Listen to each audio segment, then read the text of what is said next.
May isang nakakakilabot na nangyayari ngayon na halos walang nakakahalata. Ang Antichrist, maaring buhay na siya ngayon. At ayon sa Biblia, may mga palatandaan na lilitaw. Hindi hula-hula lang, hindi din haka-haka, kundi mga senyalis ito na dapat munang mangyari bago siya tuluyang lumabas sa eksena. At ang mas nakakatakot, lahat ng palatandaang iyon, nakikita na natin mismo ngayon. Parang unti-unting inihahanda ang mundo. Nakaayos na ang mga sistema. Nakatayo na ang istruktura. Ang kulang na lang, isang tao na tatayo sa gitna at kukunin na ang kontrol. Sa video na ito, titingnan natin ang 4 na patunay mula sa Biblia na nagpapakita na ang Antichrist ay maaring narito na. At kapag nakita mo ang mga senyales o patunay na ito, sigurado akong hindi mo na muling titingnan ang mundo sa parehong paraan. Pero bago natin ipagpatuloy, ay palike naman ang video na ito. Malaking bagay na ito sa aming mga content creators. Maraming salamat po.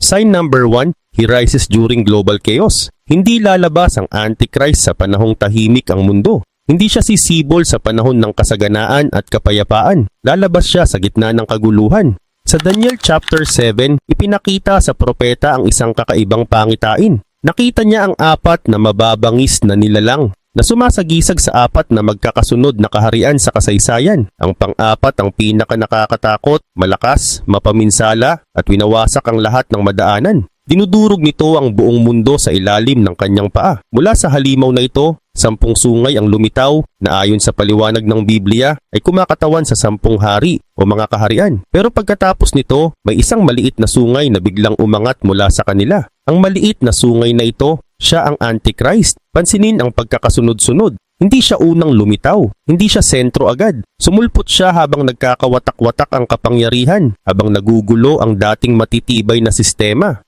Ibig sabihin, hindi siya produkto ng kaayusan. Produkto siya ng pagkawasak ng kaayusan. Ang parehong pattern ay kinumpirma ni Jesus mismo sa Matthew chapter 24. Nang tanungin siya ng mga alagad tungkol sa kanyang pagbabalik at sa wakas ng panahon, hindi siya nagsimula sa magandang balita, kundi sa babala. Ayon kay Jesus, makakarinig ang mundo ng mga digmaan at tsismis ng digmaan. Magbabanggaan ng mga bansa, maglalaban ng mga kaharian, magkakaroon ng taggutom at lindol sa iba't ibang lugar. At sa kanya sinabi ang isang napakahalagang linya. All these are the beginning of birth pains. Ang birth pains ay hindi nananatiling pare-pareho. Hindi sila humihina, lumalala sila, bumibilis, at papunta sila sa isang rurok. Ibig sabihin ang kaguluhan na nakikita natin ay hindi lang basta gulo. Ito ay parang pag-iri ng isang mundong may paparating na malaking pangyayari. Makikita rin ang parehong larawan sa Revelation chapter 6 sa simbolo ng 4 na horsemen. Ang una, pananakop.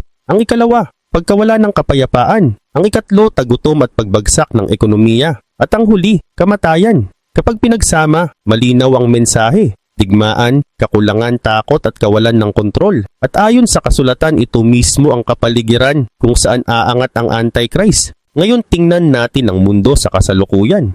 Ang mga digmaan ay hindi na hiwa-hiwalay parang magkakabit na apoy. Ang giyera sa Ukraine ay yumanig sa buong Europa at inilantad ang kahinaan ng mga alyansa. Ang labanan sa Gaza ay muling nagpaalab sa Middle East at humila ng atensyon ng mga karatig bansa. Ang tensyon sa pagitan ng China at Taiwan ay nagdudulot ng pangamba sa buong Pacific region. Habang tumitindi ang mga sigalot, patuloy na nagpapalakas ng armas ang mga bansa.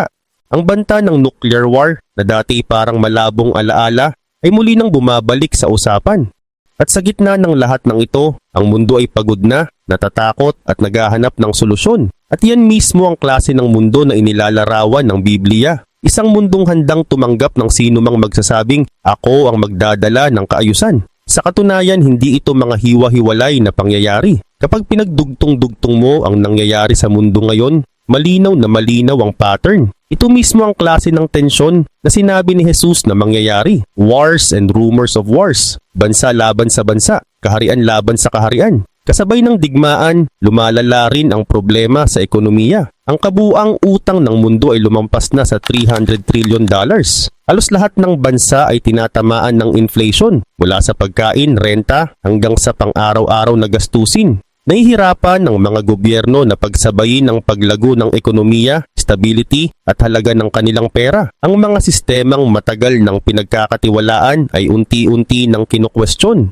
May mga bagong alyansa na nabubuo. May mga currency na muling pinag-iisipan kung dapat pa bang manatili. Hindi pa bumabagsak ang sistema, pero kitang-kita na ang mga bitak. Ganito rin ang kalagayan sa politika. Unti-unti nang nawawala ang tiwala ng mga tao sa mga institusyon, sa media at sa mga leader. Mas ramdam ang pagkakahati ng lipunan. Mas nangingibabaw ang galit, tatakot at pagod, lalo na dahil sa walang tigil na ingay sa digital world. Maraming tao, lalo na ang mas batang henerasyon, ang walang kasiguraduhan sa kinabukasan. May kaba, may takot, may pakiramdam na parang walang solid na pundasyon ang mundo. At halos bawat antas ng lipunan ay tinatamaan ng instability na ito. Ito mismo ang klase ng sitwasyon na sinasabi ng kasulatan na dapat munang umiral bago mahayag ang Antichrist. At malinaw, nandito na ang mga kondisyong iyon ngayon. Pero may isang bagay na napakahalaga para sa mga mananampalataya. Sinabi ni Jesus, When you see these things beginning to happen, look up because your redemption draws near.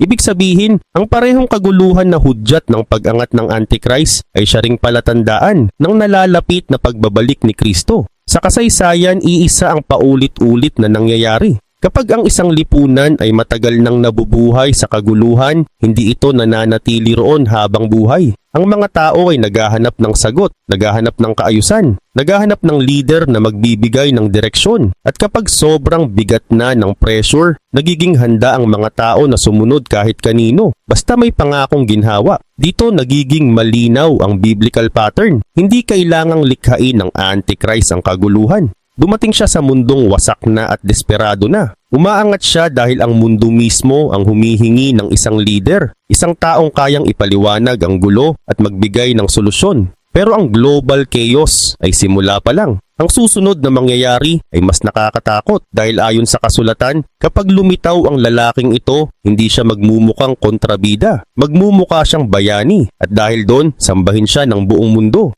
Sign number 2. He appears as a man of peace. Ito ang ikalawang palatandaan. Ang Antichrist ay hindi magpapakilala bilang mananakop kundi bilang tagapamayapa. Hindi bilang maninira kundi bilang problem solver. At ito ang pinakadelikadong bahagi ng kanyang panlilinlang dahil diretsyong inihayag ito ng Biblia. Sa Daniel chapter 9 verse 27, sinasabi na magpapatibay siya ng isang kasunduan sa marami sa loob ng 1 week. Sa biblical prophecy, ang 1 week ay katumbas ng 7 years. Ang kasunduang ito ay malawak na pinaniniwalaang isang peace agreement. Malamang na may kinalaman sa Israel at sa mga kaaway nito sa paligid. Pansinin ito, hindi sisimulan ng Antichrist ang kanyang pamumuno sa pamamagitan ng digmaan. Sisimulan niya ito sa pamamagitan ng kapayapaan.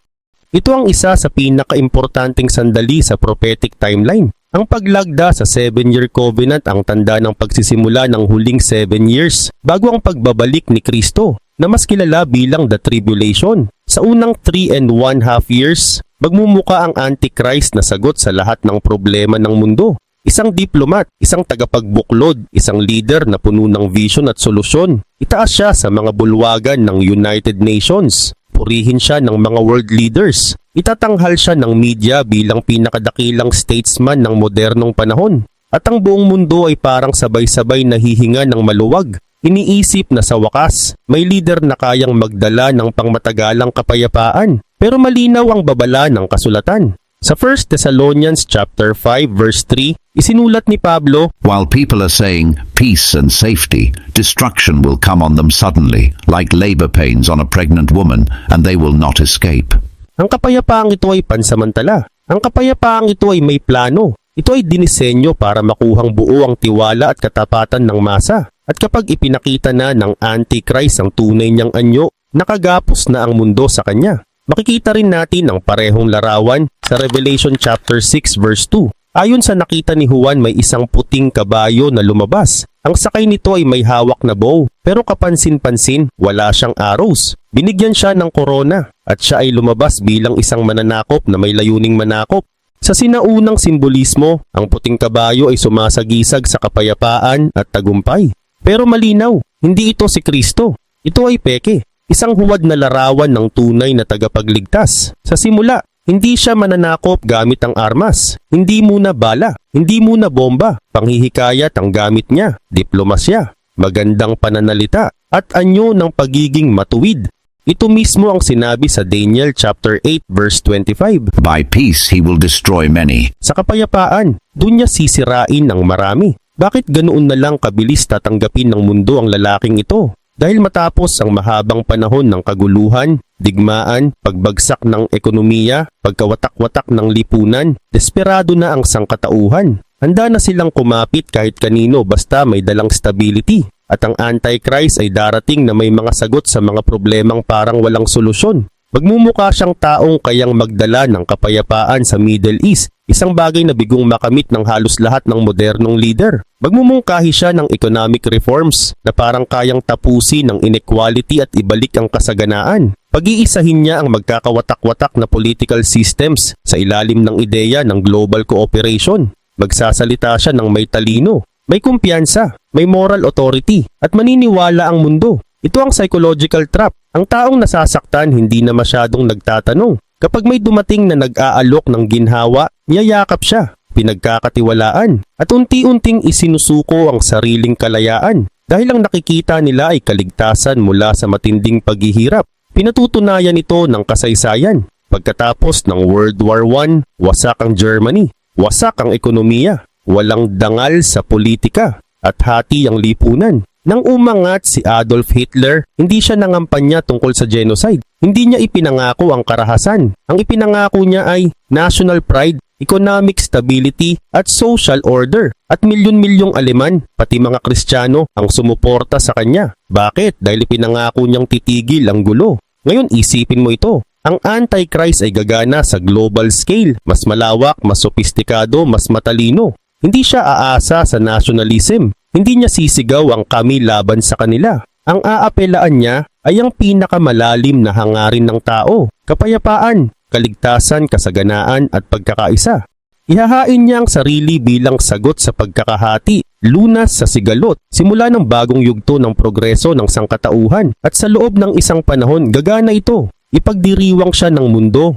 Pagkakatiwalaan siya, aasahan siya, at kapag napagtanto na ng lahat kung sino talaga siya, huli na ang lahat. Pero para sa mga mananampalataya, may paalala ang kasulatan. Sa 2 Corinthians chapter 11 verse 14, sinasabi na si Satanas mismo ay nagpapanggap na anghel ng liwanag. Ibig sabihin, ang Antichrist ay hindi lalabas na masama. Lalabas siyang maliwanag, hindi siya mananakot para pasunurin ang mundo. Hihikayatin niya ito sa pamamagitan ng paghanga. At yun mismo ang dahilan kung bakit madadaya niya ang buong mundo. Pero mas malalim pa ang panlilinlang na ito kaysa sa inaakala ng marami. Habang ang mundo ay abala sa taong tagapamayapa, may mas madilim na bagay na binubuo sa likod ng eksena. At ang nakakatakot, gumagana na ito ngayon. Sign number 3, the spirit and system are already at work. Ito ang ikatlong palatandaan at ito rin ang pinakamahalaga. Ang espiritu ng Antichrist at ang sistemang gagamitin niya para sa global control ay aktibo na sa mundo ngayon. Hindi ito bagay na mangyayari pa lang sa hinaharap. Ayon sa kasulatan, nangyayari na ito ngayon. Sa 2 Thessalonians chapter 2 verse 7, isinulat ni Pablo na The mystery of lawlessness is already at work.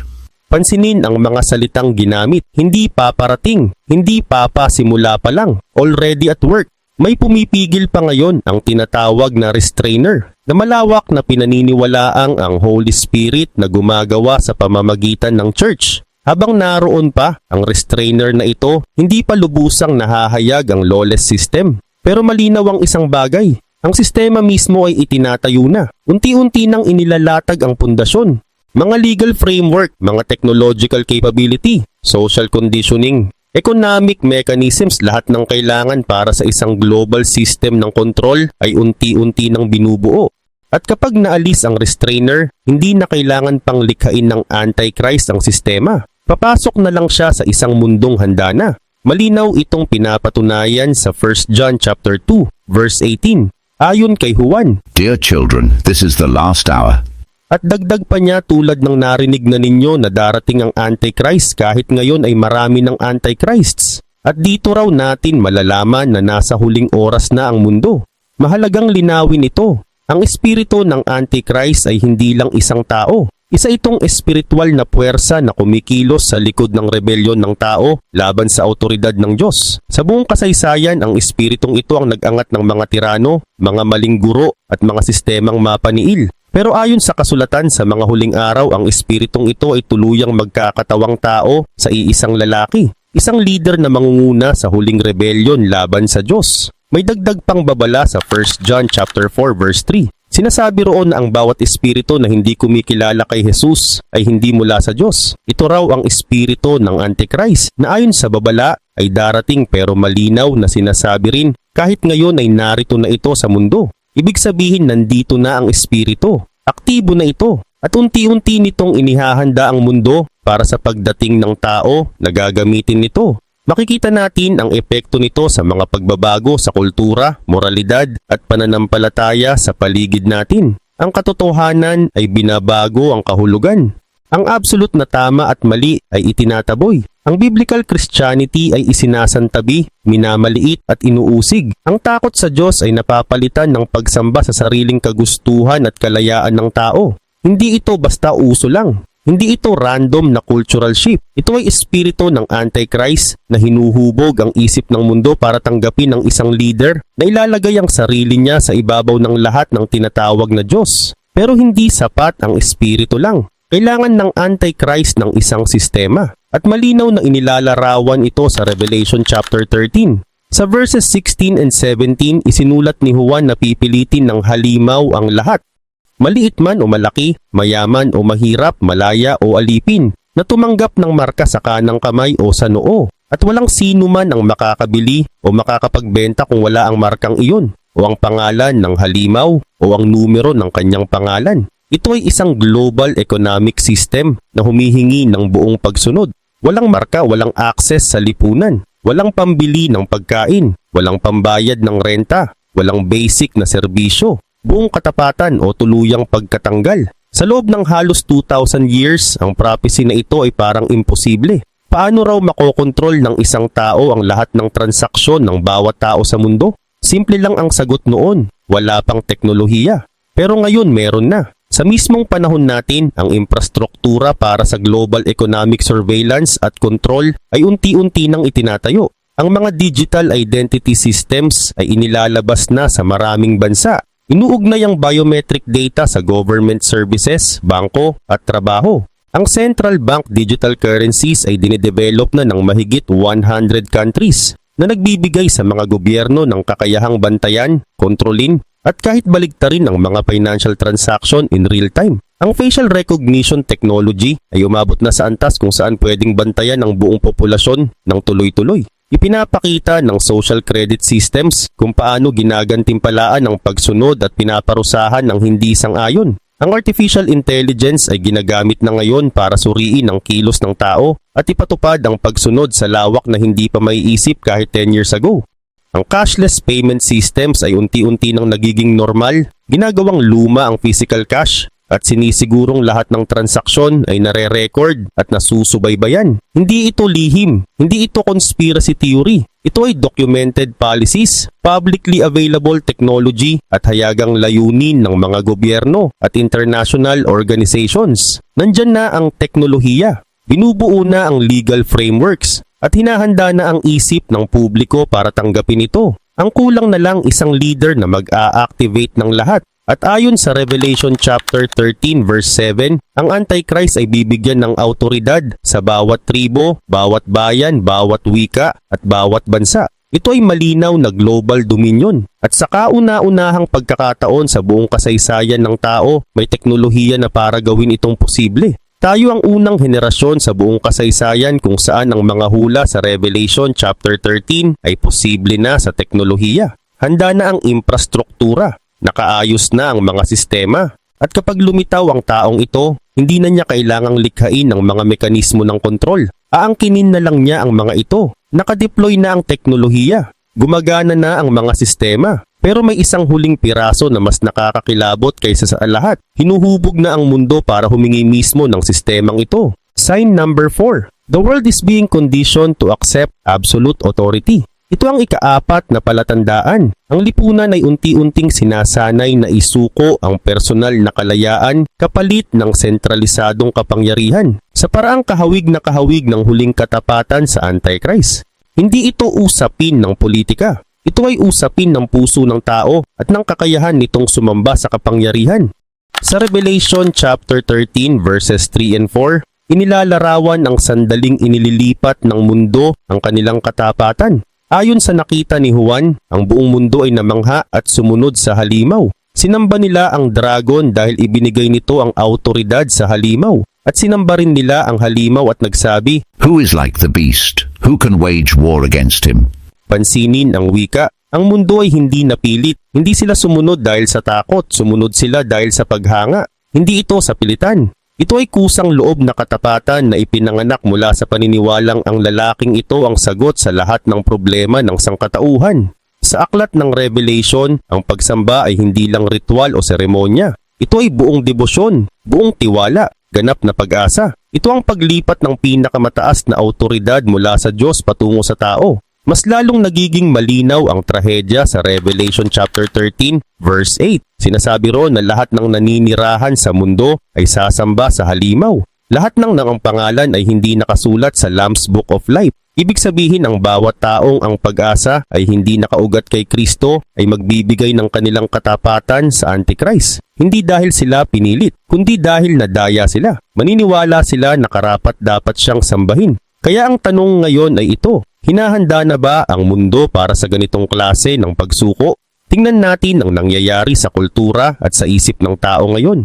Sa mga nagdaang taon, nakita natin kung paano ang mga tao sa iba't ibang bansa ay handang isuko ang hindi pa kailanman naisip na kalayaan kapalit ng pangakong kaligtasan at seguridad. Sa panahon ng global crisis, may mga ipinatupad na patakaran at pagsunod na hindi maiisip ng nakaraang henerasyon. At ang karamihan ay sumunod, hindi dahil may baril sa harap nila, kundi dahil nagtiwala sila sa autoridad na nagsabing ito raw ay kailangan. Ito ay hindi political analysis. Ito ay obserbasyon sa sikolohiya ng tao. Kapag ang tao ay natatakot, naghahanap siya ng magpapatigil sa takot at handa siyang isuko halos lahat sa taong o institusyong nangakong poprotekta sa kanya. Ito mismo ang i-exploit ng Antichrist sa global scale. Siya ay lilitaw sa panahong puno ng takot at kaguluhan ng mundo. At kapag nag-alok siya ng solusyon, hindi kukwestiyonin ng mundo ang kanyang autoridad. Yayakapin nila ito. Nakikita rin natin ngayon ang pagiging normal ng absolutong tiwala sa sentralisadong expertise. Buong populasyon ang nasanay na tanggapin ang ilang salaysay ng walang tanong, na parang ang mga autoridad ng tao ay hindi nagkakamali. Ang hindi pagsang-ayon ay hindi na tinitingnan bilang healthy skepticism, kundi bilang banta. At dito nagsasara ang bilog. Sa panahon ngayon ang pag-question sa opisyal na salaysay ay mabilis nang tinatatakan bilang mapanganib na maling impormasyon. Ang mga taong nagtatanong, nag-aalinlangan o humihingi lang ng paliwanag ay humaharap sa social at professional na parusa. Hindi na ito simpleng debate ng ideya. Ito ay tungkol sa unti-unting pagkawala ng konsensya ng individual at ng critical thinking kapalit ng bulag na pagsunod sa autoridad. Ang Antichrist ay hindi na kailangang ipilit ang ganitong mindset. Hinuhubog na ito ngayon pa lang. Kapag dumating siya, ipapakilala niya ang sarili bilang pinakamagaling na eksperto, pinakamataas na autoridad, at nag-iisang boses na dapat paniwalaan. At milyon-milyon ang susunod sa kanya ng walang pag-aalinlangan dahil nasanay na silang isuko ang sariling discernment. Tingnan din natin ang kultura ng celebrity worship.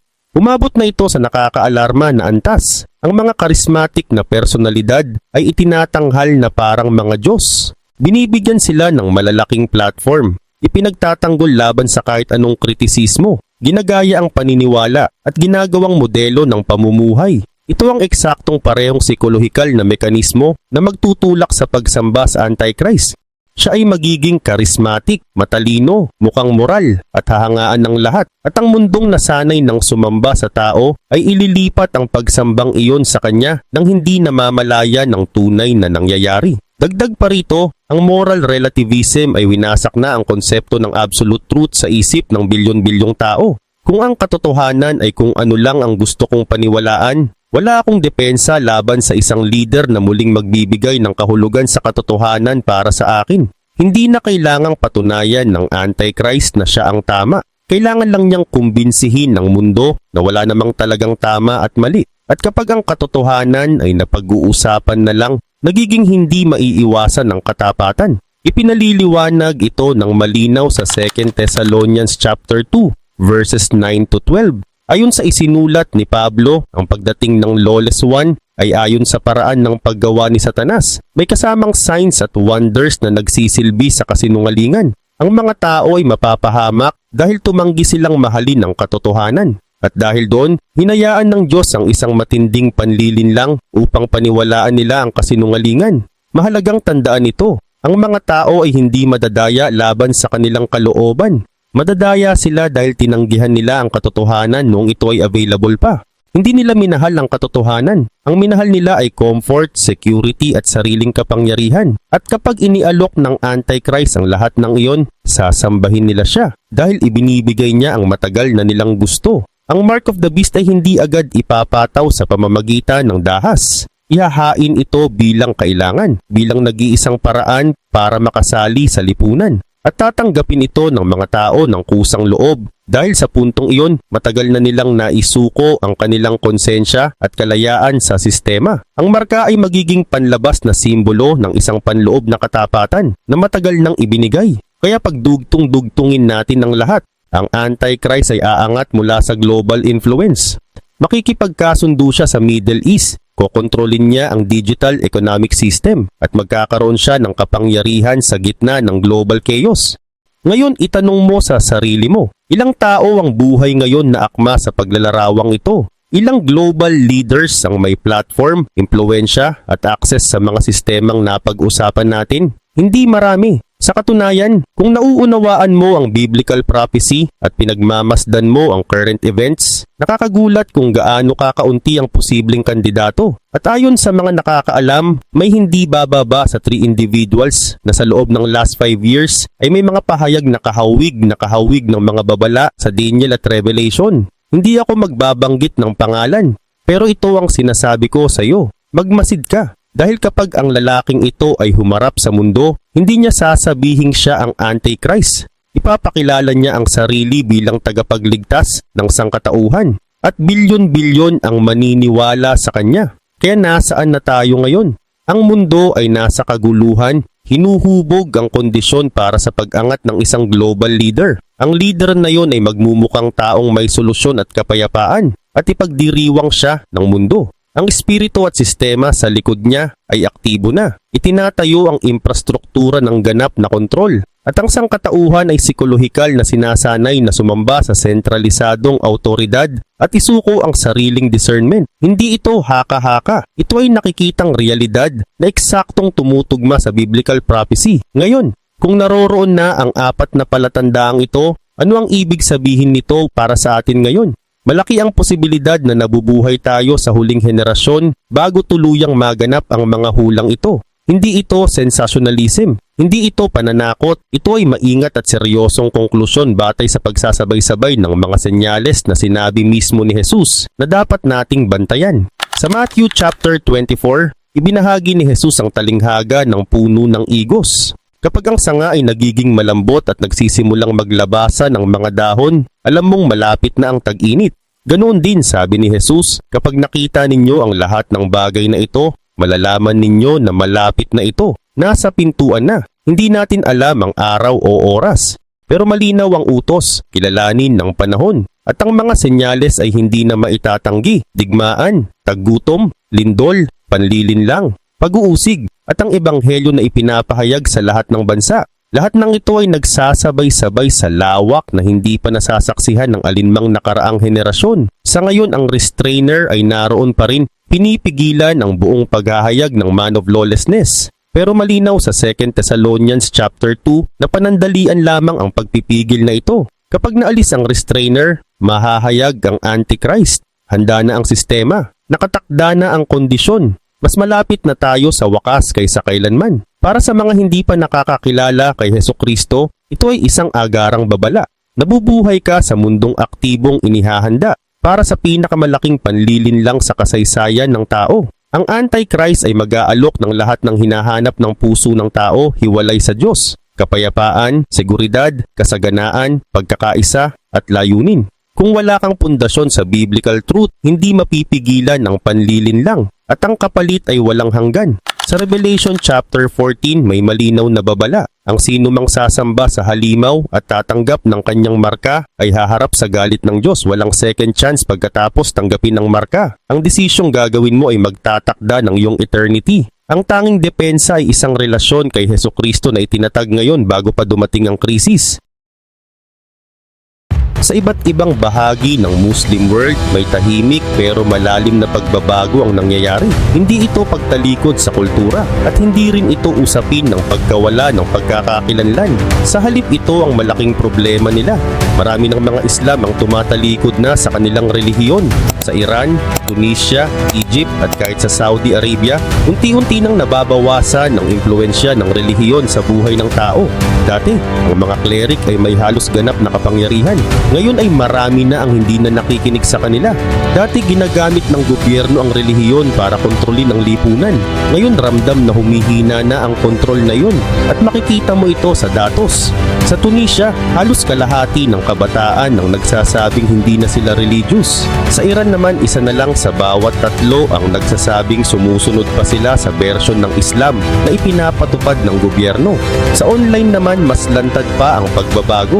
Sa Reddit pa lang mahigit 400,000 ex-Muslims ang bukas na nagkukwento kung paano sila umalis sa pananampalataya.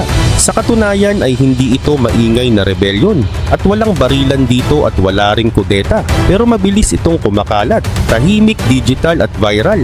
At sa likod ng lahat ng ito may isang mabigat na katotohanan. Kapag ginagamit ang relihiyon bilang instrumento ng kapangyarihan, nawawala ang tiwala ng tao sa relihiyon at unti-unti na silang lumalayo. Ngayon, himayin natin kung paano nagsisimula ang isa sa pinakamabilis na pagbabago sa modernong panahon. Pasukin natin ang loob mismo ng pananampalatayang minsang nagbuklod sa halos 2 bilyon na tao. Simulan na natin. Kung mapapansin sa papel, parang halos walang umaalis sa Islam. Ayon sa Pew Research, nasa 99% ang retention rate ng mga Muslim sa buong mundo. Halimbawa, sa Indonesia, ang pinakamalaking Muslim country, 93% ang pinalaking Muslim at 93% pa rin ang nagsasabing Muslim pa rin sila hanggang ngayon.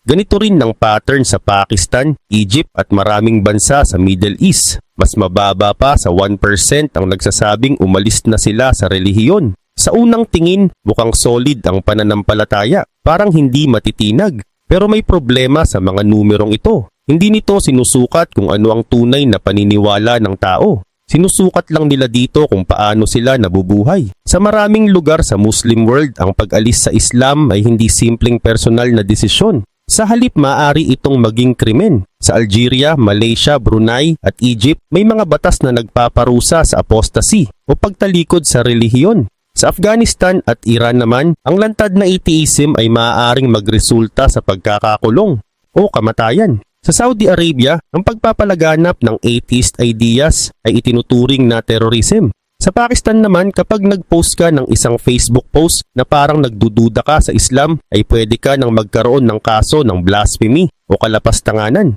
Kaya kapag may survey na nagtatanong tungkol sa relihiyon, syempre ang isasagot mo ay yung sagot na hindi makakapagpahamak sa'yo. Gaya ng sabi ng isang ex-Muslim, ayon kay isang dating Muslim, ang unang rule ng pag-alis sa Islam ay huwag mong sabihin na umalis ka. Pero kapag tiningnan mo ang mga lugar kung saan malaya ang mga tao magsalita, ibang kwento ang lumalabas. Sa United States, around 23% ng mga taong pinalaking Muslim ang umalis sa relihiyon. Halos isa sa bawat 4. Sa Canada at Europe naman may kaparehong pattern. Kapag nakatira ang mga Muslim sa lugar na hindi sila paparusahan sa pagtalikod, marami sa kanila ang pinipiling umalis na sa Islam. Pero ang pinaka nakakagulat na datos ay galing mismo sa loob ng Islamic world. Noong 2020, isang anonymous survey na sumaklaw sa 50,000 Iranians ang naglabas ng kakaibang resulta. Ayon dito, only 32% ang nagsabing Muslim pa rin sila.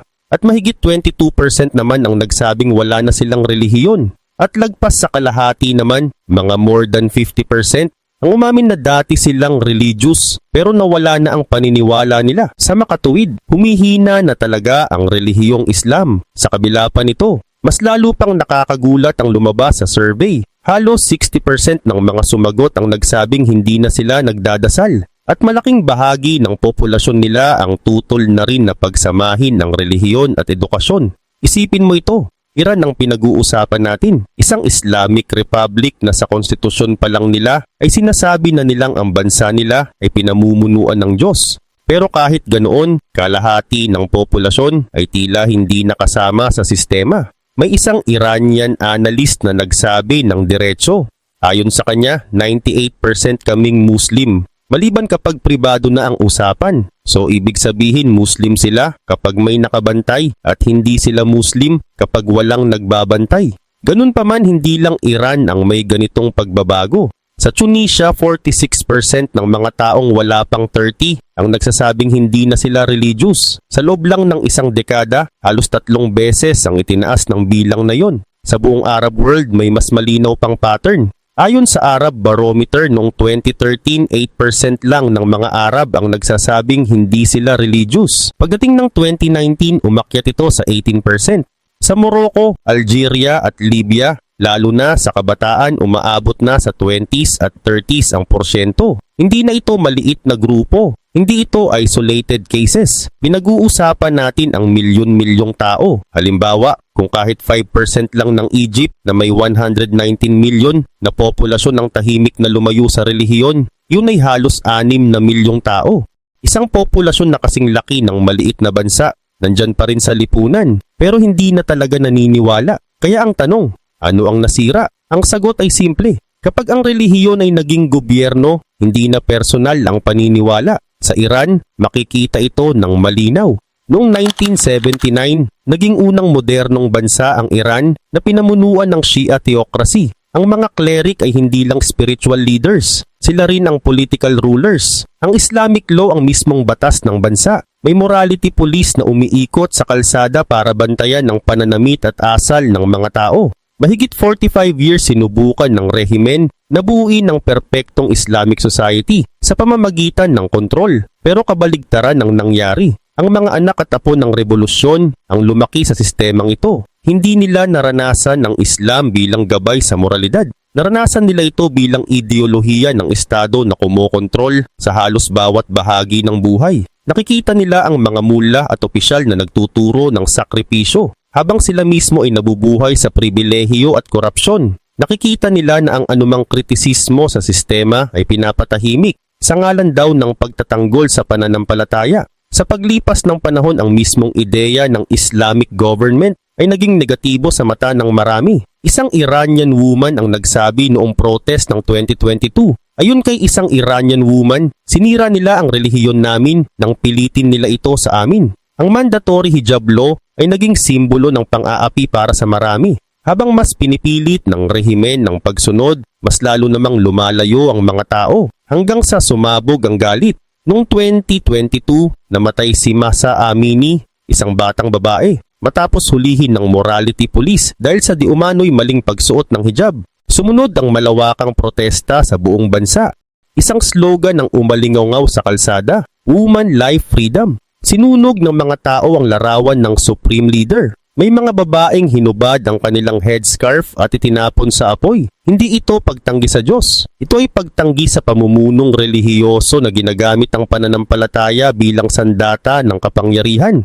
Kapag napagtanto ng mga tao na magkaiba ang relihiyon at ang mga taong nagsasabing sila ang tagapagtanggol nito, may kasunod agad na tanong kung ang mga nagbabantay daw sa Islam ay korap at nagsisinungaling. At kung ang pamumuhay sa ilalim ng tinatawag na Islamic laws ay nagdudulot lang ng hirap, baka hindi na rin sulit sundin ang relihiyon mismo. Sa Iran may isang mapait na biro na umiikot. Ayon sa isang kasabihan doon, humiling daw kami kay Allah ng Islamic Republic. Ibinigay niya at sa pagbibigay niya nito, gumaling kami sa pagiging Muslim. Hindi lang Iran ang may ganitong sitwasyon. Sa Saudi Arabia, sa loob ng maraming dekada, ipinatupad ng mga prinsipe at elite ang mahigpit na Wahhabi morality sa publiko. Ipinagbawal ang sinehan. Pinaghiwalay ang lalaki at babae sa maraming lugar. Mahigpit na binantayan ang pananamit ng kababaihan. Pero habang ganito ang ipinapakita sa loob ng bansa, ang ilan sa parehong elite ay namumuhay ng marangyang playboy lifestyle sa ibang bansa. Hindi ito nakalusot sa mata ng mamamayan. Nakikita nila ang dobleng pamantayan. Mas matindi pa ang halimbawa sa Afghanistan sa ilalim ng Taliban. Mula nang bumalik sila sa kapangyarihan noong 2021, muli nilang ipinataw ang ultramahigpit na bersyon ng Sharia. Pinagbawalan ng mga babae na mag-aral sa higher education.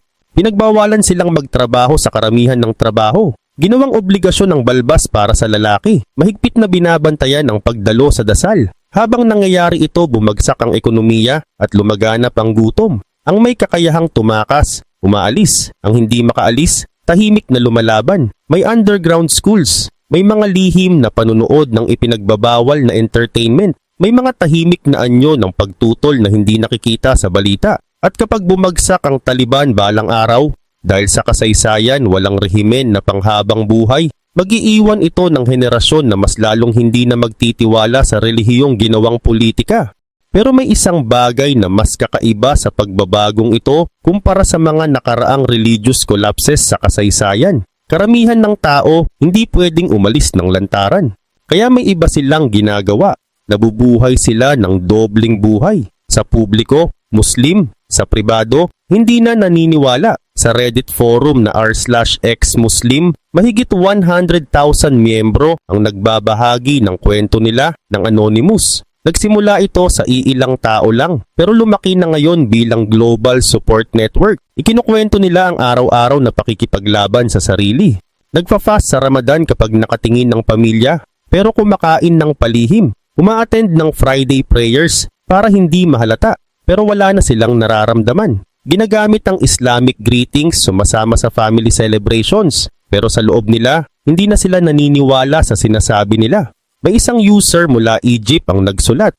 Ayon sa isang Egyptian user, 6 na taon na akong nagpapanggap.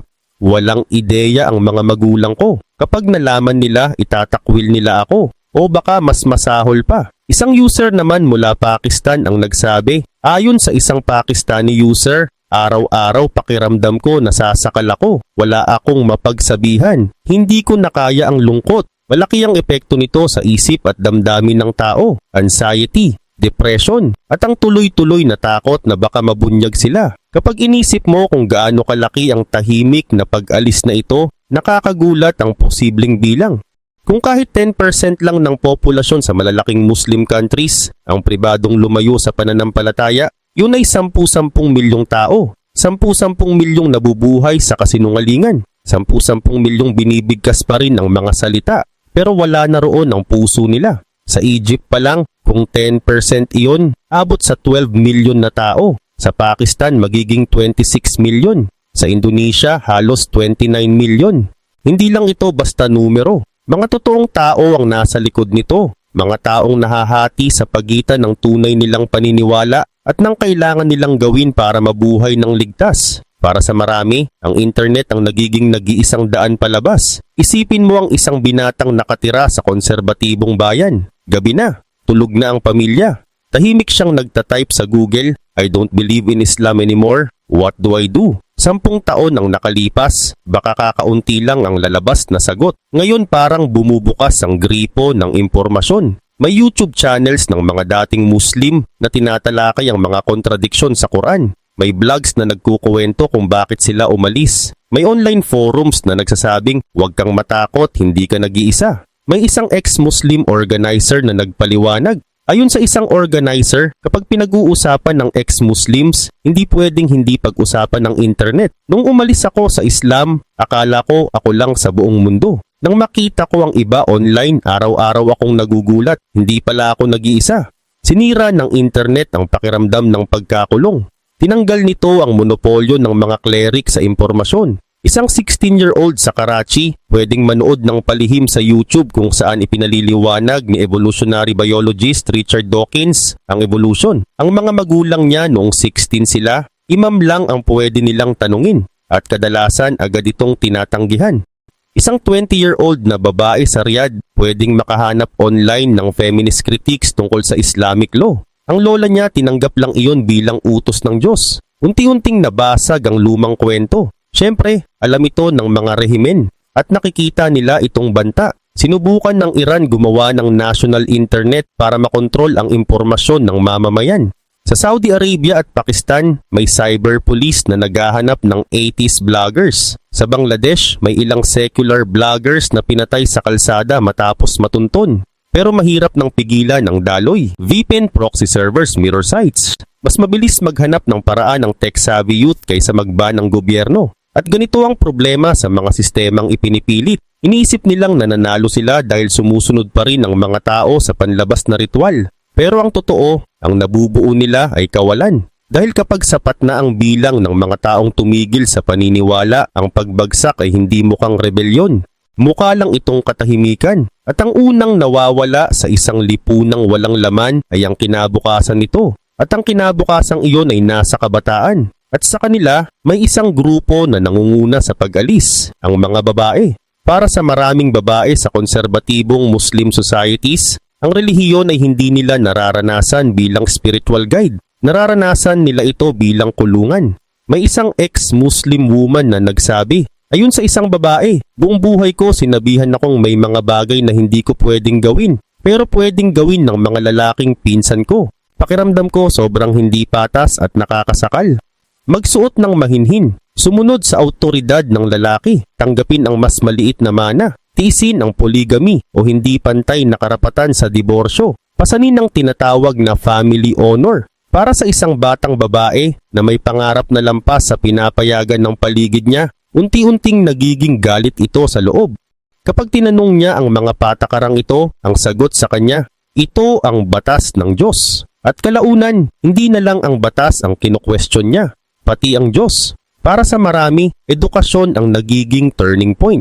Maraming ex-Muslim women ang nagsasabing sa university nagsimula ang pagbabago. Doon nila nalaman ang tungkol sa feminism, human rights, at mga lipunan kung saan mas pantay ang pagtrato sa babae. Nadiskubre nila na may mga bansang umiiral kung saan hindi second-class citizens ang kababaihan. At wala namang nangyayaring sakuna dahil dito. May isang babae ang naglarawan ng sandaling yon. Ayon sa kanya, parang nakapiring ako buong buhay ko. Tapos biglang may nagtanggal. Bigla akong nakita ang mundo sa ibang liwanag.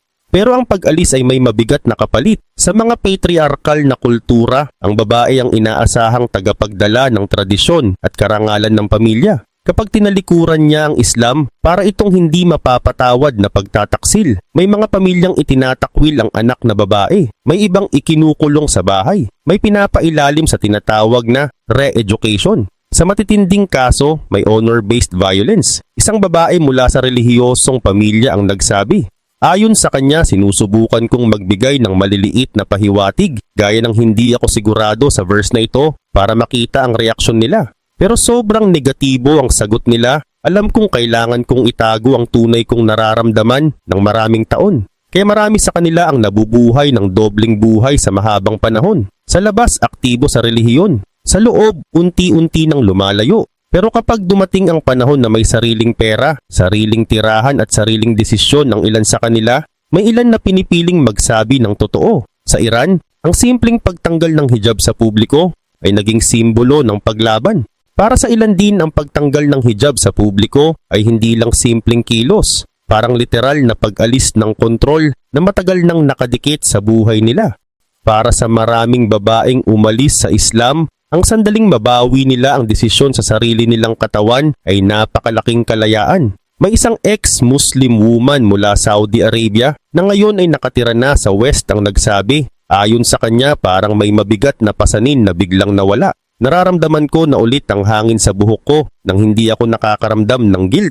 Ako na ang may kontrol sa katawan ko at sa direksyon ng buhay ko. May mga organisasyon na ngayon na tumutulong sa mga babaeng dumadaan sa ganitong proseso, gaya ng Faithless Hijabi. Nagbibigay sila ng suporta sa mga babaeng nakakaranas ng trauma matapos umalis sa relihiyon. Pinapatunayan nila sa mga babae ang isang mahalagang mensahe. Huwag mong isipin na may mali sa'yo. Naranasan mo ang kontrol at matapang ka dahil gusto mong baguhin ang buhay mo.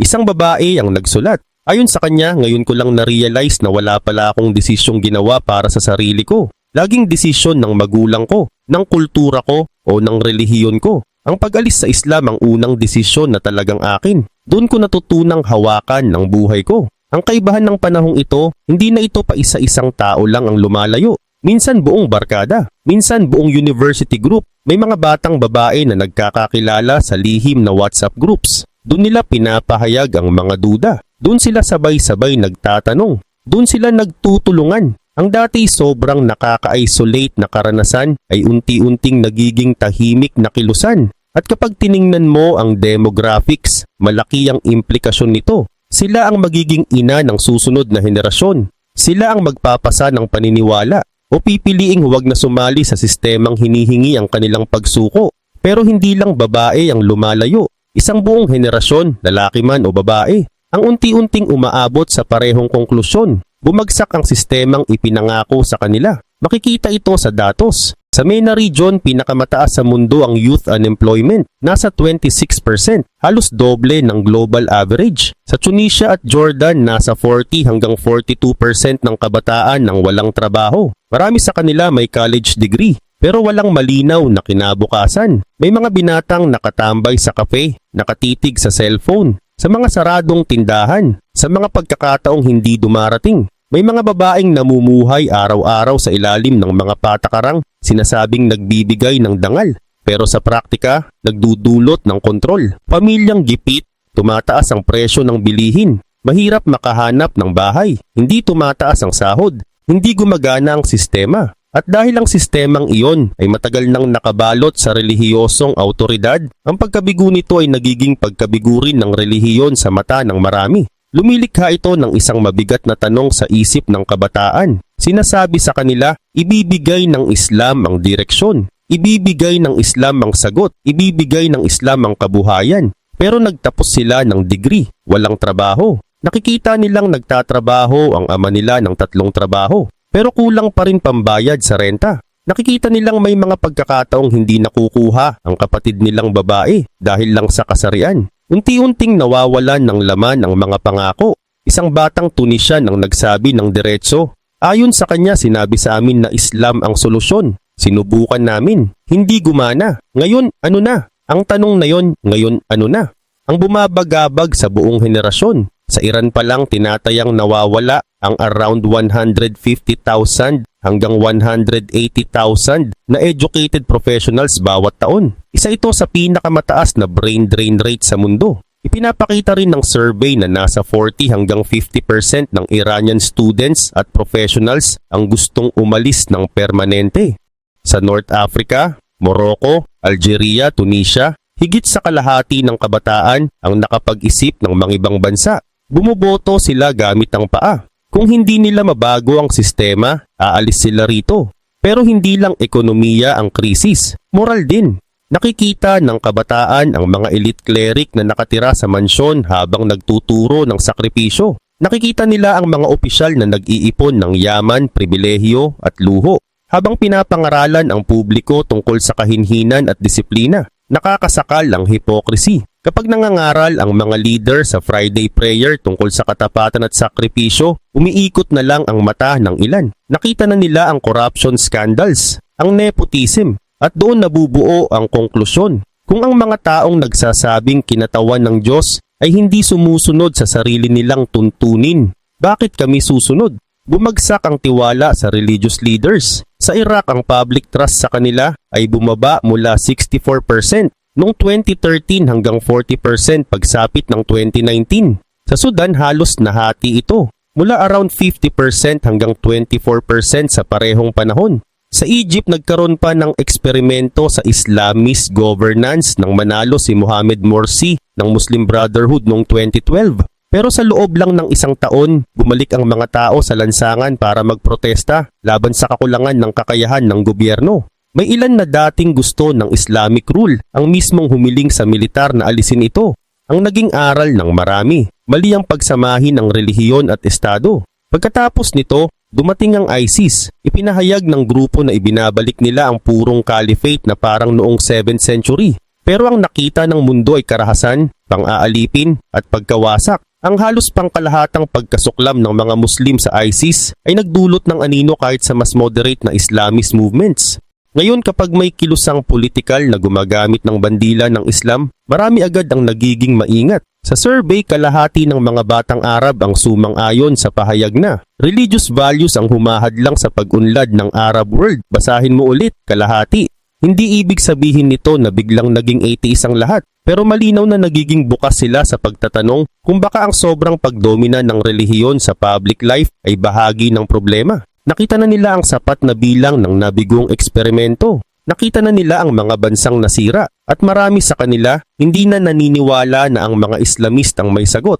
Ibig sabihin nito, kapag ang kabataan na ang tumigil sa paniniwala, nagsisimulang mag-crack ang mismong bansa at makikita na ang mga bitak na yon sa maraming lugar. Sa Iraq at Lebanon, matagal nang nakatali ang politika sa relihiyosong pagkakakilanlan. May power sharing system ba sa sekta at relihiyon? Ang naging resulta, korupsyon na halos hindi na maitago, gobernong paralisado. Habang nagpapayaman ang mga leader ng religious faction, unti-unting nasisira ang infrastruktura at serbisyo ng bansa. Noong 2019, naglabasan sa kalsada ang kabataang Iraqi, pati ang mga galing sa debotong Shia communities. Hindi lang mga politiko ang tinuligsa nila, pati ang mga religious patrons na sumusuporta sa sistemang iyon. Sa Lebanon naman may isang sigaw na umalingaw-ngaw sa mga protesta. All of them means all of them. Ibig sabihin ayaw na nila sa buong political class, mula warlords hanggang clerics. Ang kabiguan ng Estado ay tuluyang nakadikit sa relihiyosong sistemang bumuo rito. At dahil doon marami ang nawalan ng gana sa ideya ng relihiyon sa gobyerno. Sa Egypt at Pakistan, matagal nang laganap ang korupsyon at authoritarian rule. Madalas ginagamit ang Islam bilang paraan para gawing lehitimo ang kapangyarihan ng nasa itaas. Pero kapag nabigo ang mga pangako, kapag pumalya ang mga Islamic parties, kapag ang mga diktador na nagsasabing pinoprotektahan nila ang Islamic values ay nahuhuli sa iskandalo, nababasag ang kredibilidad ng mismong relihiyosong retorika. Isa pang malinaw na halimbawa ang Turkey. Sa loob ng 2 decades, sinubukan ni President Erdogan na hubugin ang isang pious generation. Dinagdagan ng Islamic schools, pinalakas ang religious classes, inislamize ang edukasyon. Pero ang naging resulta, kabaligtaran. Mas hindi religious ang kabataang Turkish kumpara sa mga magulang nila. Ayon sa poll noong 2019, mas kaunti ang kabataang regular na nagdadasal o nagfa-fast sa Ramadan kumpara sa sitwasyon 10 years bago yon. May mga teacher na nagsasabing mas marami ng estudyante ang tumututol sa compulsory religion classes. May ilan pa nga na lantaran ng nagsasabing deist o atheist sila sa classroom discussions.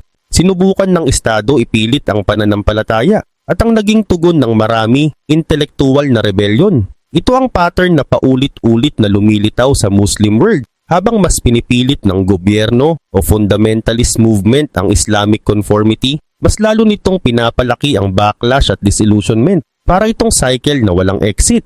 Ang pressure lumilikha ng resentment. Ang resentment lumilikha ng tahimik na pag-alis. Ang tahimik na pag-alis nagiging dahilan para masigpitan pa ang kontrol. At bawat pagtatangkang ibalik ang kapangyarihan ay patunay na unti-unti na itong nawawala.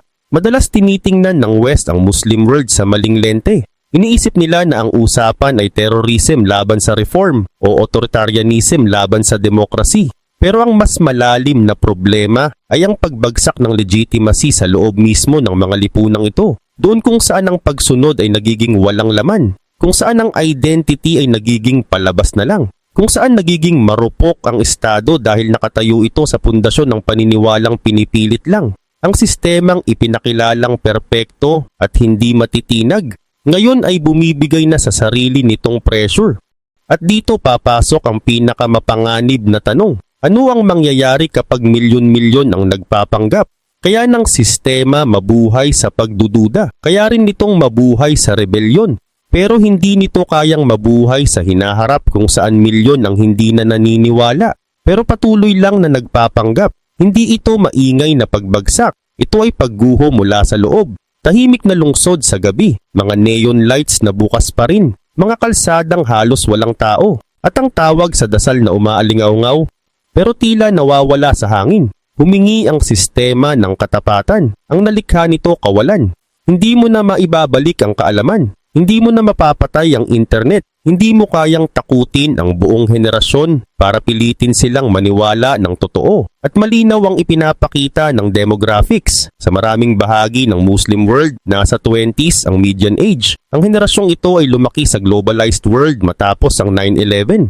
Nakita nila ang mga kontradiksyon sa sarili nilang buhay. Kapag sinasabi ng mga ruler at cleric, magpatuloy lang kayo, manatili sa pananampalataya. Marami sa kanila ang tahimik na sumasagot sa loob. Bakit? Wala naman kayong ibinigay kundi slogan at hirap. Ang malaking irony, Sinubukan nilang protektahan ang pananampalataya sa pamamagitan ng puwersa. At sa parehong puwersa nasira nila ito. Hindi umaalis ng maingay ang milyon-milyon. Umaalis sila ng tahimik. At ang tahimik na pag-alis na yon ang unti-unting nagbabago sa Muslim world mula sa loob. Hindi pagbagsak dahil sa pananakop, kundi dahil sa tahimik na pagtalikod sa sistemang nagsasabing may banal itong autoridad. Sinasabi ng radical Islam na layunin daw nitong iligtas ang pananampalataya nila. Pero kapag tiningnan mo ang nangyari mula Syria hanggang Somalia, mula Iraq hanggang Nigeria, kabaligtaran naman ang resulta. Sa Syria, mahigit 13 milyon na tao ang napilitang iwan ng kanilang mga tahanan. Marami sa kanila ang tumakas dahil sa bombahan at labanan na isinagawa ng parehong Sunni at Shia militias. Hindi dayuhan ng kalaban nila kundi kapwa nila Muslim. Sa hilagang Nigeria naman, sinunog ng Boko Haram ang daang-daang moskes. Sabi nila, corrupted daw ang mga iyon. Sa Yemen, binumba naman ng Houthi fighters ang mga Sunni towns sa ngalan ng Shia Islam. Habang sa kabilang panig, bumagsak din ang mga bomba ng Saudi Arabia bilang ganti. Sa buong Muslim world may malinaw na pagbabago. Hindi na ito Muslim laban sa non-Muslim. Ito ay Muslim laban na sa Muslim. At mahalagang linawin ito, hindi ito Western narrative.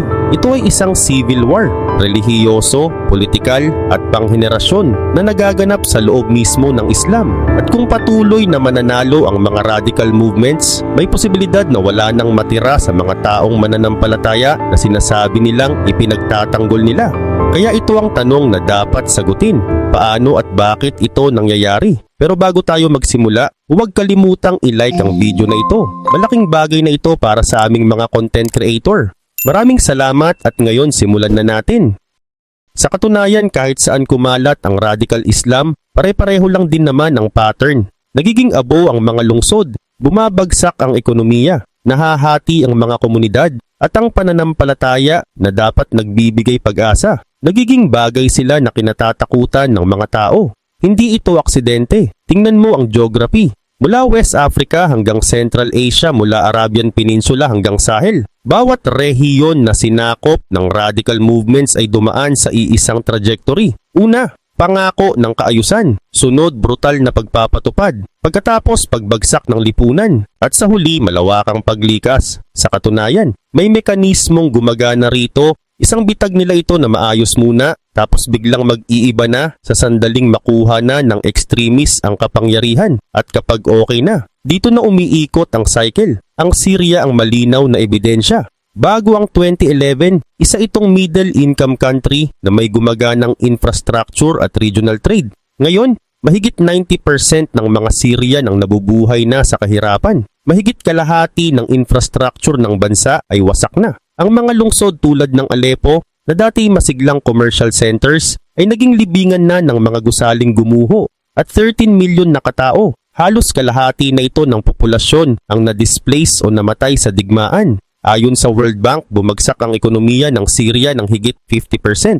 Hindi na ito recession. Ito ay civilizational collapse. Mas malala pa ang Yemen. Hundreds of thousands ang patay sa digmaang pinaglalabanan ng Sunni Saudi Arabia at Shia Iran. Habang ang mga Yemeni Muslims naman ang naiipit sa gitna, millions ang nagugutom. Ang mga lungsod na dati gumagana ay naging teritoryo na ng militias kung saan ang malinis na tubig ay parang imposible na. At sa Afghanistan, sa loob lang ng 1 year matapos ang takeover ng Taliban, bumagsak ang ekonomiya ng humigit kumulang 20 to 30%. 3 decades itong inayos. Mga paaralan, mga ospital, infrastructure, nabura lang sa loob lang ng 12 months. May mga pamilyang nagbebenta na rin ng sariling anak para lang mabuhay. At halos lahat ng professionals na pwedeng magtayo muli ng bansa ay tumakas na o patuloy pang tumatakas. Ito ang revival ng radical Islam sa aktwal na buhay. Ang dami ng namatay at ang laki na ng pinsala sa ekonomiya.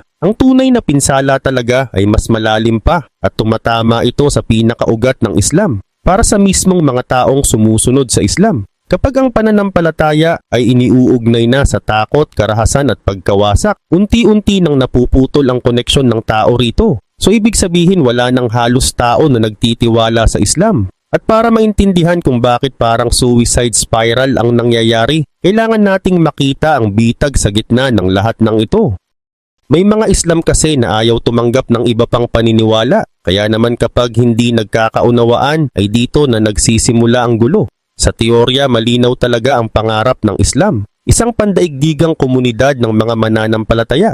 Tinatawag nila itong ang Ummah. Ibig sabihin ay iisang pananampalataya sa Diyos, lampas sa lahi, sa bansa at sa kultura. Iyan ang pangarap. Pero sa aktwal na nangyayari, winawasak ng radical Islamists ang pangarap na yon sa mismong sandali na igiit nila na ang interpretasyon lang nila ang tama. Dahil kapag may isang grupo na nagdeklara na sila lang ang may hawak ng katotohanan sa relihiyon, lahat na ng ibang Muslim ay nagiging potensyal na nilang kaaway. Ibig sabihin para sa kanila dapat sila lang ang tama. Hindi ito bagong ideya. Nangyari na ito dati. At ang naging resulta ay sakuna.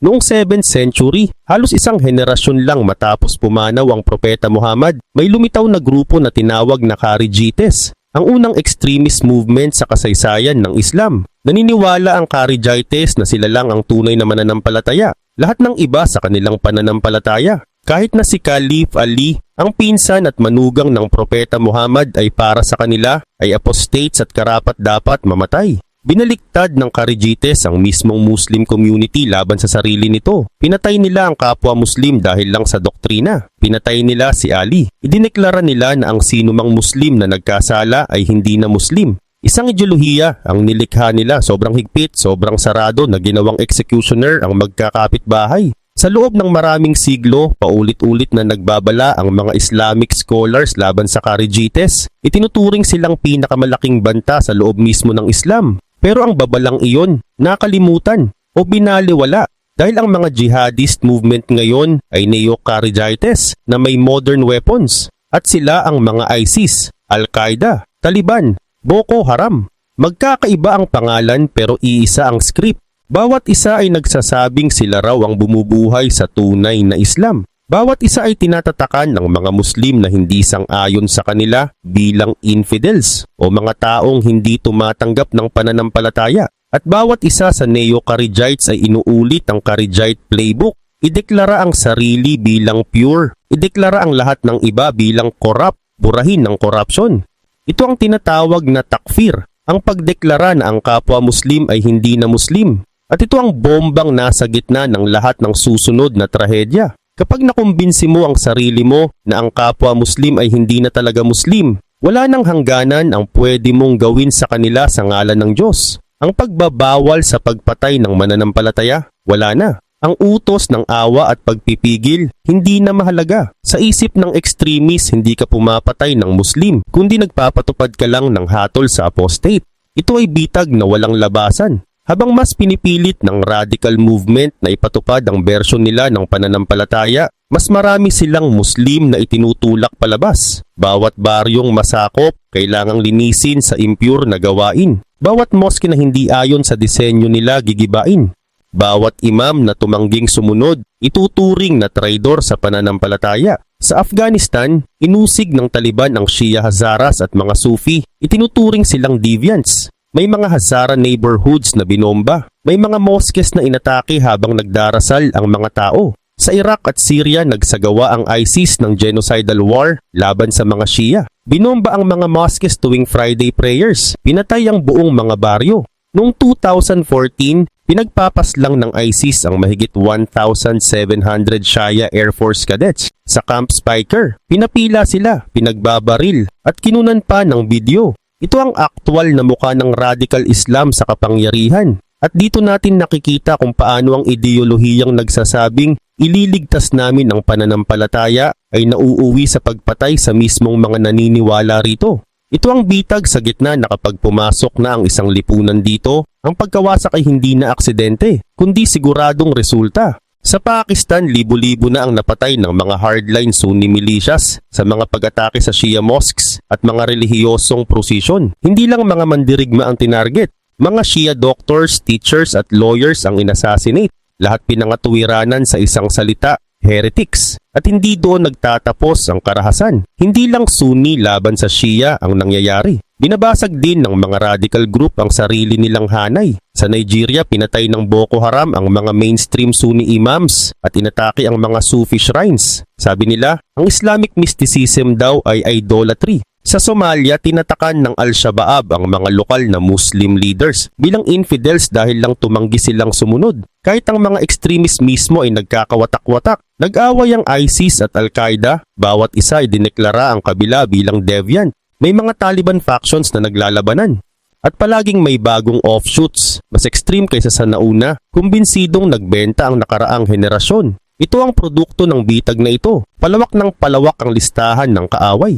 Una, ang mga unbelievers. Sunod, ang rival sects. Pagkatapos, ang hindi sapat ang kabanalan sa sarili mong grupo. At sa huli, ang dating kakampi na hindi na sapat ang tapang. Walang lipunang nabubuhay sa ganitong walang katapusang inkwisisyon. Pero mas delikado pa rito ang kasunod dahil hindi lang ito debate sa teolohiya. Ang bitag na ito ay lumilikha ng tunay na pinsala sa totoong mundo. Pinsalang humuhubog ng buong henerasyon. At ang human cost, nakakabigla. Magsimula tayo sa kabataan. Ang henerasyong dapat magdala ng Islam sa hinaharap. Sa Mosul matapos ang taon-taong pamumuno ng ISIS, may isang residente ang nagsabi, ayon sa kanya, I have trauma from religion.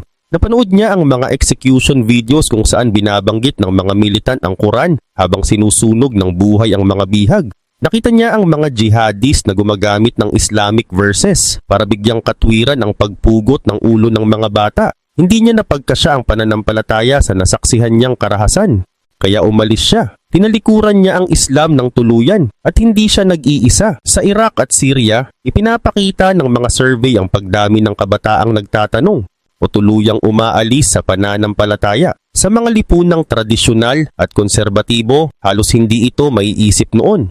Pero matapos mabuhay sa ilalim ng radical rule, marami ang iniugnay ang pagiging relihiyoso sa takot at bangungot. Ayon sa Arab Barometer polling sa buong Middle East, bumababa ang religious observance ng kabataan. Bumabagsak ang tiwala sa clerical leadership at lumalakas ang pagtutol sa paghahalo ng relihiyon at politika. Maraming kabataang Arabo ang nagsasabi, kung ganito ang itsura ng isang Islamic State, ayaw naming mapabilang. Pero para sa mga nanatili, iba naman ang bangungot, ninakaw na kinabukasan. Ang Afghanistan ay malinaw na halimbawa ng self-destruction. Matapos bumalik ang Taliban noong 2021, sabay-sabay na umalis ang mga professionals. Doctors, engineers, teachers, professors, government administrators. Sila ang mga taong pwedeng magtayo muli ng bansa at nawala sila. Pagsapit ng 2024, mahigit 3.6 million Afghans ang umalis mula nang mag-take over ang Taliban. Ang Kabul University ay halos walang faculty.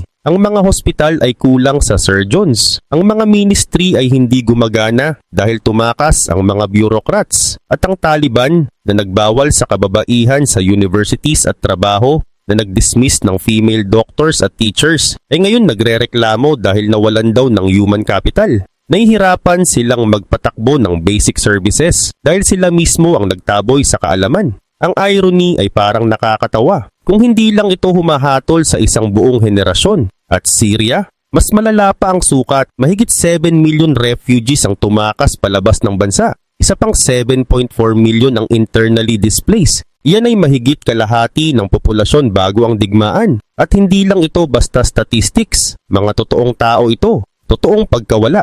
At habang lumilipas ang panahon, pinagpapatong-patong ang epekto. Ang engineer na dapat magdisenyo ng water system ng Aleppo, nasa Germany. Ang teacher na dapat magturo sa libu-libong bata sa Homs, nasa Turkey. Ang surgeon na sanay magsasanay ng bagong henerasyon ng Syrian doctors, nasa Gulf. Ang entrepreneur na dapat lumikha ng trabaho sa Damascus, nasa Europe. Sa Iraq, nawala ang buong educated class noong mga taon ng ISIS. Sa Yemen, nagkalat sa iba't ibang bansa ang mga professionals. Sa Libya, tumakas ang mga intellectuals. Sa Somalia, ang diaspora ay binubuo ng halos lahat ng taong may kakayahang magpaandar muli ng bansa. Ang pinakamahuhusay sa Muslim world ay umaalis sa mga guhong iniwan ng radical Islam.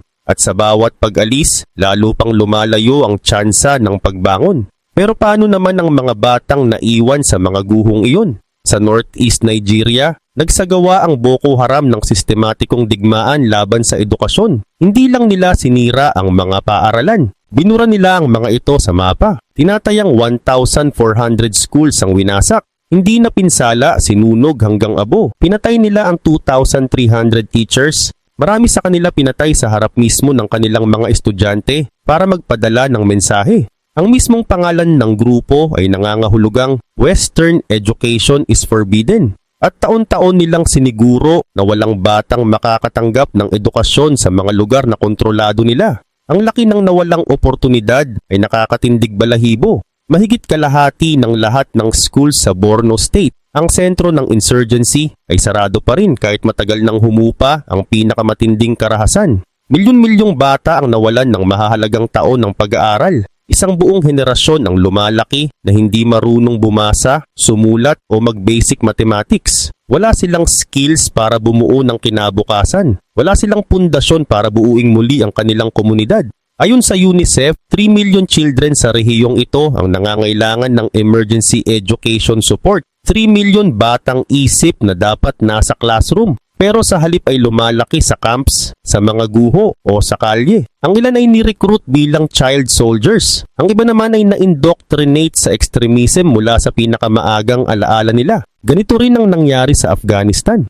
Sa ilalim ng Taliban, isinara ang secondary schools at universities para sa mga babae. Tinanggal sa trabaho ang female teachers. Nilimas ang science curricula. Ginawang pure religious indoctrination ng edukasyon, nakatuon sa pagsunod, hindi sa critical thinking. Ang mga babaeng dating university professors ay bawal na ngayong pumasok sa sarili nilang classrooms. Ang mga babaeng nag-aaral para maging doctors ay nakakulong na lang sa loob ng bahay. Ito ang pangmatagalang epekto ng radical rule. Hindi lang wasak na mga lungsod kundi ninakaw na ang kinabukasan.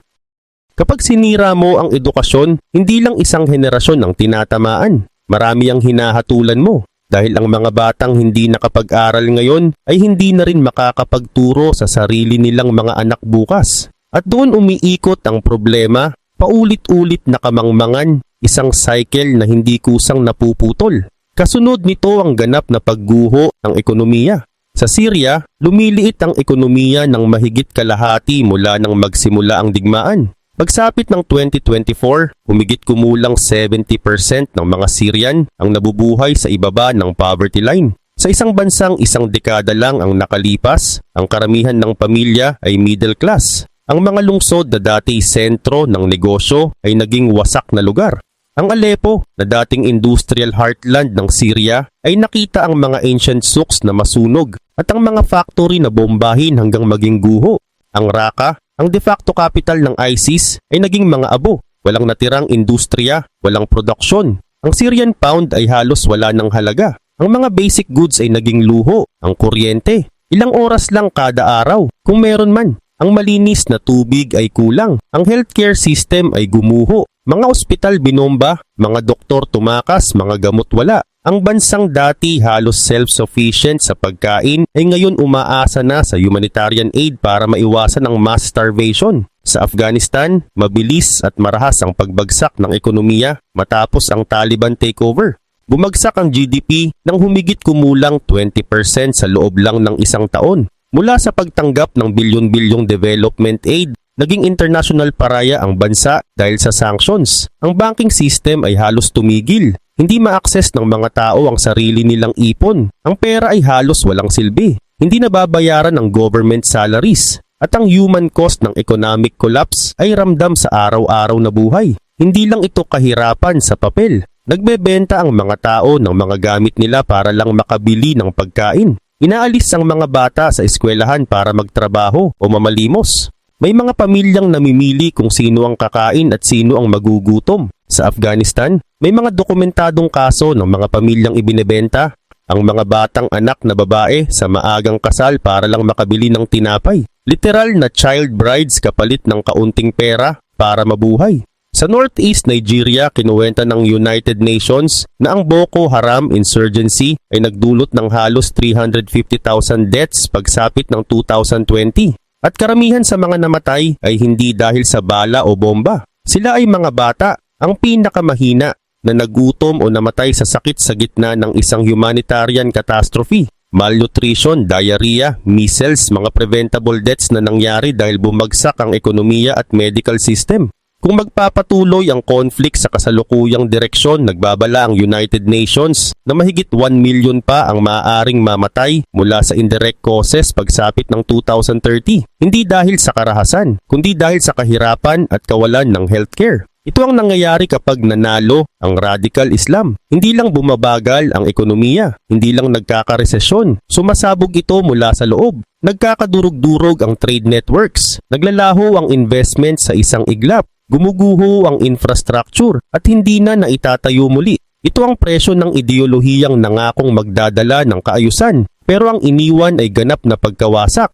Kapag gumuho ang supply chains, ang karaniwang tao ang naiipit. Napipilitan silang pumili sa dalawang bangungot, magutom o tumakas, masdan ng pagpanaw ng sariling mga anak o iwan ng tinubuang bayan magpakailanman. Pero marahil ang pinakamapait na bunga sa lahat ay ang sectarian massacres na nagpinta ng dugo sa buong Muslim world. Dahil ang pinakamaraming biktima ng terorismo ay hindi mga Westerner. Sila ay mga Muslim na pumapatay ng kapwa Muslim sa ngalan daw ng Diyos. Sa Pakistan, libo-libo na ang napatay ng sectarian violence sa nakalipas na 2 decades. Ang mga Sunni extremist groups, madalas may ugnayan sa Al-Qaeda o sa Pakistani Taliban, ay sistematikong binobomba ang Shia mosques tuwing Friday prayers. Inaatake nila ang Shia funeral at religious processions. Pinapatay ang mga sumasamba sa gitna ng seremonya, sa gitna ng dasal, sa gitna ng pagluluksa. Hindi ito digmaan. Ito ay extermination na nagkukunwaring kabanalan.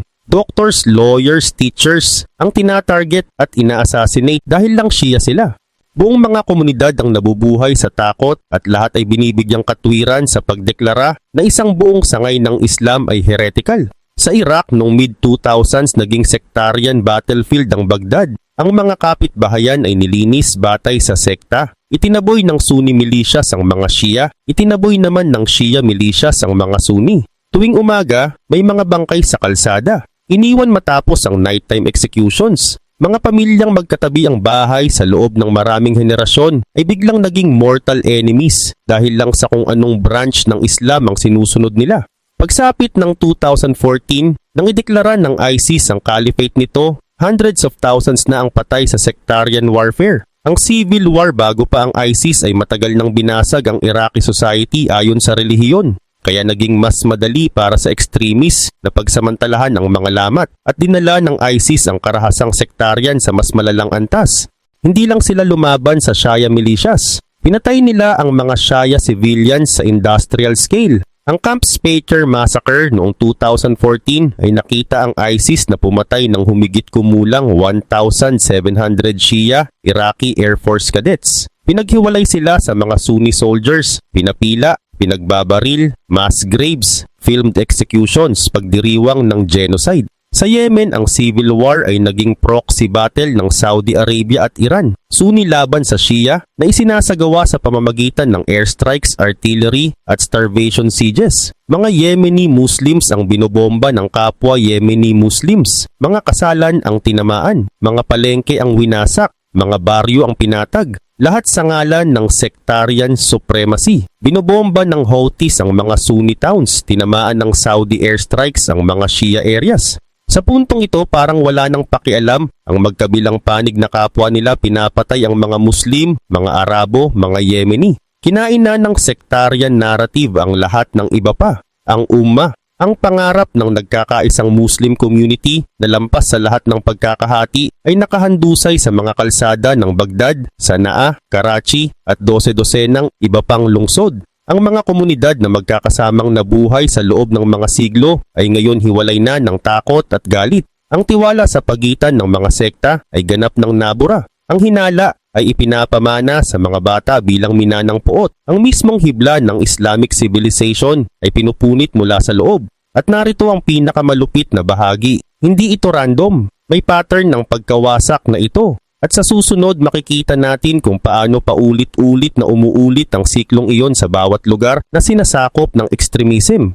Isang self-perpetuating machine ito. Isang makinang paulit-ulit na umiikot kung saan bawat sakuna ay nagtatanim ng binhi ng susunod. Ganito gumagana ang makina. Umaangat ang mga extremist mula sa kaguluhan. Sumusulpot sila sa mga bansang hina na ng digmaan o korupsyon. Ang Taliban ay lumitaw mula sa post-Soviet collapse ng Afghanistan. Ang ISIS ay sumabog palabas ng guho ng post-invasion Iraq at ng war-torn Syria. Kapag nasa kapangyarihan na sila, ipinatutupad nila ang bersyon nila ng kaayusan. Isang harsh theocracy, morality police sa bawat kanto, public executions bilang babala.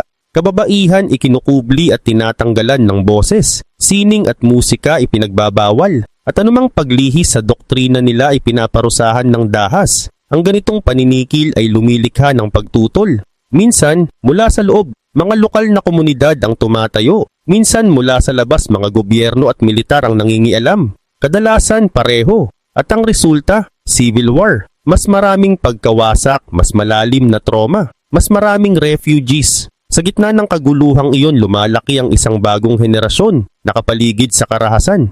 Ulila, napalayas, pinahiya, walang pag-asa. Ang ilan ay napupunta sa nag-iisang moske na bukas at doon nila naririnig ang parehong ideolohiyang mapuot na siyang dahilan ng sakuna. Ang iba naman ay nangangako ng paghihiganti at ang mga jihadist recruiter ay handang magbigay ng layunin. Mula sa abo, umaangat ang panibagong mga extremist, kadalasan mas radikal pa kaysa sa nauna. Ang Al-Qaeda ay isinilang mula sa wreckage ng Soviet-Afghan War. Ang ISIS ay lumitaw mula sa mga labi ng Al-Qaeda in Iraq, kasabay ng kaguluhan ng Syrian Civil War. Nang bumagsak ang ISIS Caliphate, nag-regroup ang mga mandirigma sa disyerto at kabundukan, at hanggang ngayon ay nagsasagawa pa rin ng mga pag-atake. Sa Afghanistan, itinaboy ang Taliban sa ilalim ng lupa noong 2001. Sa loob ng 20 years, nagre-recruit sila mula sa mga baryong winasak ng digmaan hanggang sa maging sapat ang lakas para bawiin ang bansa noong 2021. Ngayon ang ISIS Khorasan, isang mas matinding offshoot,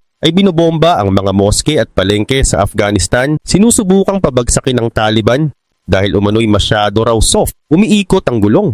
Bawat henerasyon ng radical Islam ay nagtatanim ng binhi ng susunod. At narito ang pinakamalungkot na talino ng siklo. Bawat kabiguan ay isinisisi sa kakulangan ng pagiging pure.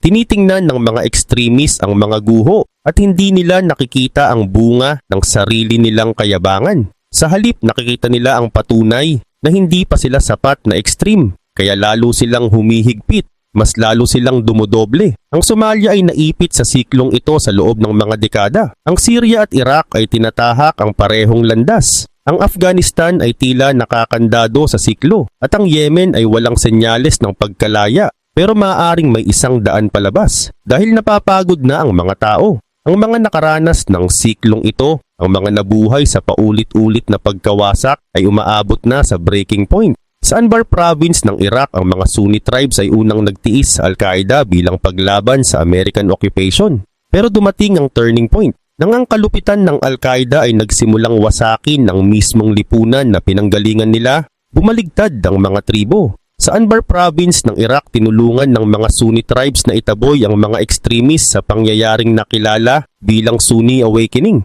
Hindi dahil biglang naging pro-West ang mga tao, kundi dahil hindi na nila kinaya ang karahasang sumisira sa sarili nilang komunidad.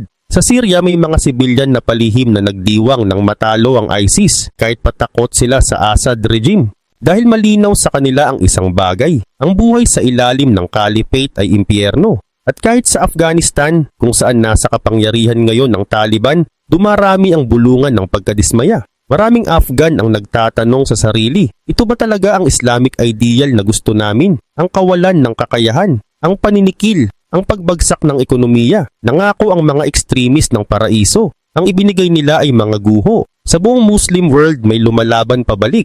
May mga scholars na nagsasabing ang pinakamalaking banta sa Islam ay panloob, hindi panlabas. May mga activists na nagtutulak ng edukasyon na pinagsasama ang pananampalataya at modern knowledge. May mga boses na paulit-ulit na iginiit na ang tunay na halaga ng Islam, katarungan, awa at katwiran ang dapat gumabay sa mga lipunang Muslim. Hindi ang baluktot na sigasig ng mga armado. Hindi madali ang laban nila, paakyat ang laban.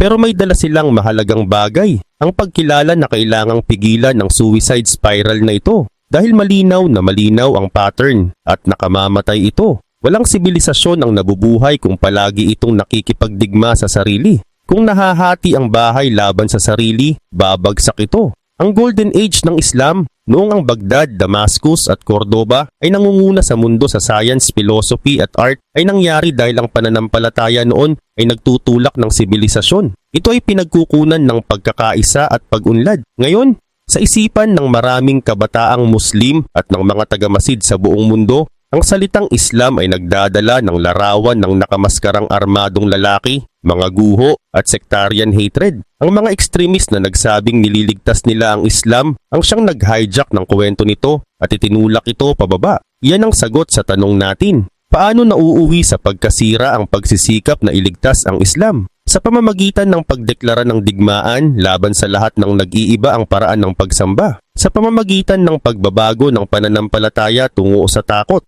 Sa pamamagitan ng pagwawasak sa mga paaralan, ekonomiya at komunidad na bumubuo ng sibilisasyon. Sa pamamagitan ng paglikha ng trauma na niraradikal ang susunod na henerasyon. At sa huli, sa pamamagitan ng pagbuo ng isang self-perpetuating machine ng collapse. Sa bawat pagkakataong nanalo ang radical Islam, ang Islam mismo ang talo. Hindi dahil sa Western armies, hindi dahil sa panlabas na kaaway, kundi dahil sa lasong nagmumula sa loob. Ang pinakamalaking banta sa Islam ngayon ay hindi ang mga puwersang nasa labas ng tarangkahan, kundi ang mga kilusang nagsasabing ipinagtatanggol nila ito gamit ang baril at bomba. Kaya ano ang mangyayari kung magpapatuloy ang siklong ito? Kung patuloy na magdedeklara ng tagumpay ang mga ekstremis habang gumuho ang lahat sa paligid nila? Alam na natin ang sagot: Syria, Yemen, Afghanistan, Somalia. Mga bansang nauwi sa failed states. Mga henerasyong hinatulan ng kahirapan at karahasan. Isang pananampalatayang minsang nagbigay inspirasyon sa dakilang sibilisasyon na ngayon nagiging kasing kahulugan ng pagbagsak. Ang tanong ngayon ay ito: maaari bang putulin ng mismong mga Muslim, ang mga reformer, ang mga komunidad na pagod na sa digmaan at ang kabataang tumatanggi sa extremism ang pattern na ito bago wala nang matirang mailigtas? Ano sa tingin mo? Hindi na ba ito maiiwasan o pwede pa bang pigilan?